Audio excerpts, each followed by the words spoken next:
Monsieur le Président, bonjour. Bonjour, madame. Merci de recevoir l'ORTB dans votre bureau, symbole du siège de vos inspirations, de vos réflexions et surtout de vos décisions. Pour moi, c'est un privilège dont je ne saurais abuser en ces temps difficiles. Mais d'abord, je voudrais me rassurer que vous êtes en pleine forme et que nous aurons un bel entretien. Je vais bien, madame, et merci. Alors, Monsieur le Président, depuis des semaines, le Bénin, à l'instar des autres pays du monde, est confronté à un choc sanitaire sans pareil pour notre génération. Et pourtant, vous êtes resté muet. Qu'est-ce qui justifie ce silence? Madame Kedja, vous avez dit choc sanitaire et vous avez bien raison.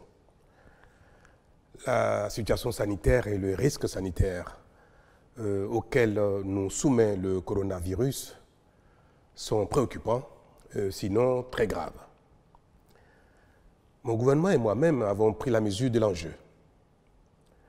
Si mes compatriotes n'ont pas encore eu l'occasion de m'entendre en personne, c'est bien parce que je suis à la tâche, jour et nuit, minute après minute.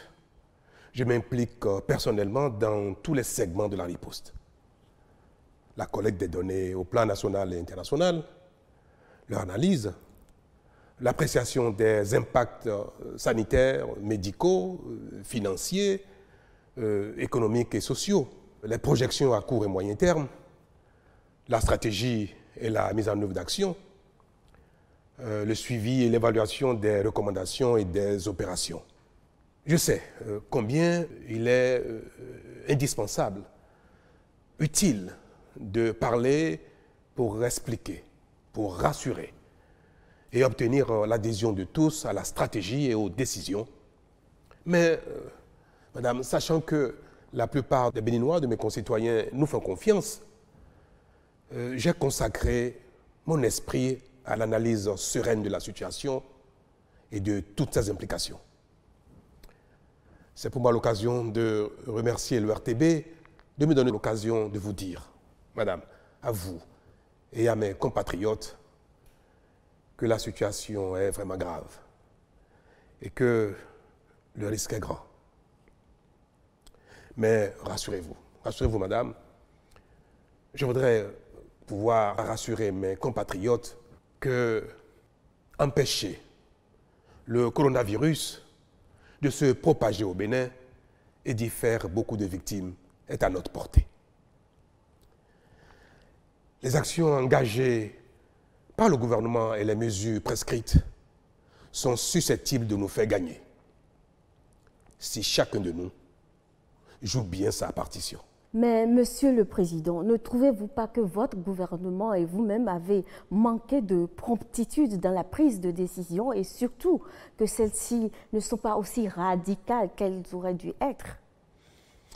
Madame, la ligne de conduite du gouvernement est la définition et la prescription pertinente des actions et mesures de la riposte, ainsi que leur timing réaliste de mise en œuvre. Pour donner des résultats palpables, il y a des mesures qui doivent être mises en œuvre par package.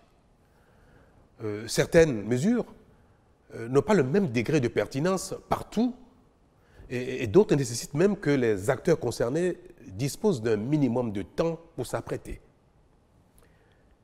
Il y a aussi des actions et des mesures qui ne sont pas soutenables trop longtemps dans notre contexte et pour lesquelles il faut trouver le bon timing de mise en œuvre. Vous savez, pour accompagner les réductions de mobilité et les confinements, les pays riches débloquent des sommes faramineuses et certains font même recours à des solutions monétaires à peine déguisées, voire la planche à billets, pour prévenir le chaos socio-économique inévitable autrement. Le Bénin, notre pays, à l'instar de la plupart des pays d'Afrique, ne dispose pas de ces moyens. Et si nous ne tenons pas compte de tout cela, nous pourrions, dans notre action, déclencher un chaos qui remettrait même en cause le minimum impératif de la lutte. Il y a également un autre facteur très déterminant que le commun des commentateurs ne peut percevoir, c'est l'après-Covid. Parce que ce combat, nous allons le gagner, forcément. Nous devons donc combattre le virus et le vaincre, mais sans compromettre notre survie après victoire. Si nous prenons des mesures qui affament tout le monde à la fois et trop longtemps, elles finiront très vite par être bravées et bafouées sans avoir permis d'atteindre les objectifs. Je vous donne un exemple. Contrairement aux citoyens des pays développés, d'Amérique dont je viens de parler, d'Asie, d'Europe, la grande majorité des Béninois ont un revenu non salarial. Comme des personnes au Bénin ont un salaire mensuel et qui peuvent attendre 2, 3 semaines, 4 semaines, même sans travailler, et vivre des revenus du mois. Combien? Comment peut-on donc, dans un tel contexte, où la plupart de nos concitoyens donnent la popote avec les revenus de la veille, comment donc peut-on décréter sans préavis un confinement général de longue durée?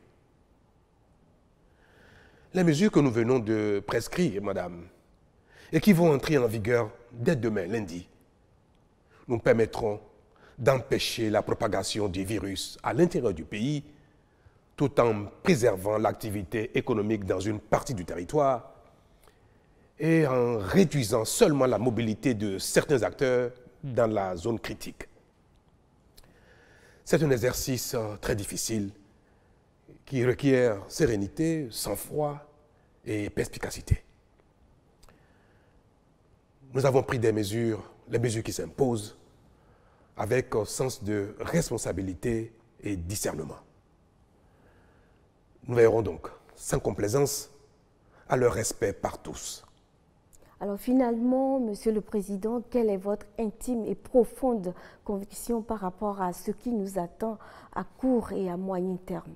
Madame, ce que je voudrais dire à mes compatriotes est que la menace est sérieuse. Elle est grave. Mais que nous avons collectivement les moyens d'y faire face. Notre survie individuelle et collective est entre nos mains. Elle est entre les mains de chacun d'entre nous, pris individuellement.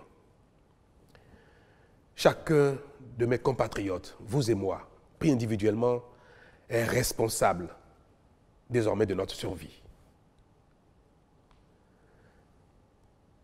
Nous n'avons pas besoin de beaucoup d'intelligence, de beaucoup de moyens, de beaucoup d'imagination. Il nous suffira simplement à chacun de respecter les mesures, les prescriptions qui ont fait leur preuve par ailleurs. Cela nécessitera, c'est sûr, beaucoup de sacrifices, d'énormes sacrifices pour certains. Mais à la fin, chacun sera fier d'avoir joué sa partition, d'avoir lui aussi payé un certain prix et d'avoir vaincu lui aussi le coronavirus. Nous sommes une grande nation. Nous allons une fois encore en donner la preuve en éliminant le coronavirus de notre pays sans grand dégât. J'y crois. J'invite mes concitoyens à y croire parce que, comme je l'ai dit tout à l'heure, je veux le répéter, les moyens d'y parvenir sont à notre portée. Ils dépendent de chacun de nous. Nous sommes capables chacun de les mettre en œuvre, de les respecter avec juste un peu de volonté, de la discipline et l'envie, la volonté de consentir chacun un peu de sacrifice pour nous, pris ensemble, et pour nous individuellement. Madame, mais ma conviction pour demain est que chacun de mes Béninois est capable de respecter les mesures, de faire l'effort qu'il faut. Ma conviction pour après-demain est que nous allons gagner et que nous allons continuer notre marche vers le développement. Monsieur le Président, ce fut un plaisir de nous entretenir avec vous. Je vous remercie. Merci, madame.